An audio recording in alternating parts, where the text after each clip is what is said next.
This is 41 Today on 41 NBC.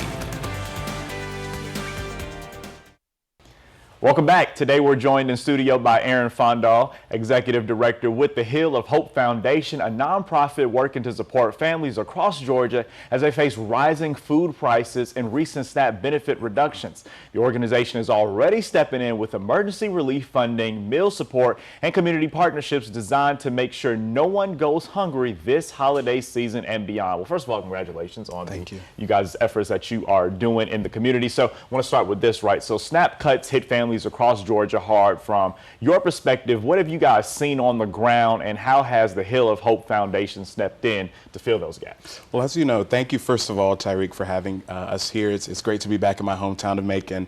As you know, 1.2 million Georgians were affected by the SNAP benefits cuts, and that's on top of tight budgets around the holiday season.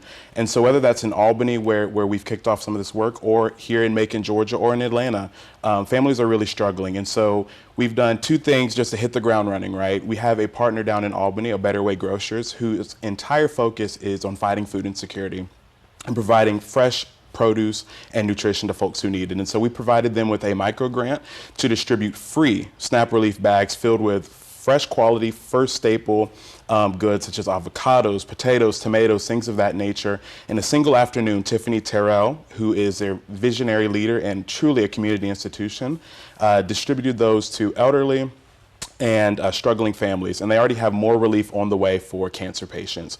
Additionally, we've also given a grant to Feeding the Valley. We're a proud sponsor of them to provide 100 Thanksgiving meals to elderly, disabled, and homeless individuals and families so that on Thanksgiving morning, they wake up with a full Thanksgiving meal, and we're truly thankful to be able to have this impact immediately. That's awesome. It's definitely good to be a blessing to others, especially during this time of the year where, you know, so many people are in need and still want to have a hot meal on Thanksgiving Day. So yeah, kudos to you guys on that. So let's talk about that specifically, right? What you guys have done. So you guys donated $1,000 to support Feed the Valley Thanksgiving meal program. Can you walk us through that impact that the contribution will have and what these holiday meal efforts will mean for the community? Of course. And so with Feeding the Valley, once again, they have looked to increase this Big Gobble November is what they call it. So their overall goal is to reach 5,000 families. And so starting off with that 100 meals that we are directly responsible for, we hope to show impact to the community, you guys out there who also want to be able to provide in this season of giving, to show that we're here. We've started ourselves focused on our 3 pillars, but on this critical area that people, we wake up, have a Thanksgiving meal time with our families.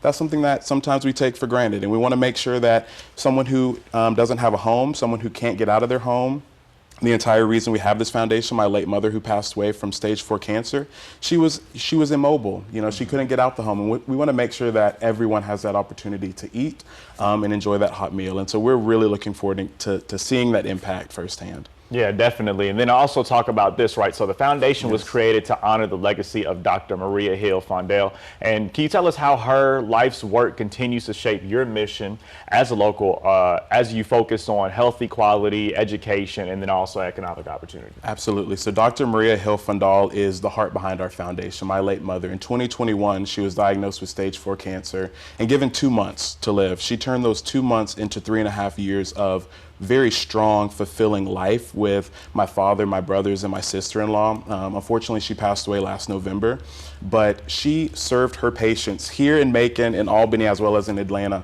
until the very last day that she couldn't even walk anymore. And so we saw her example of compassion, of dedication, and of hope. And that's what she was to her entire community, a pillar of hope.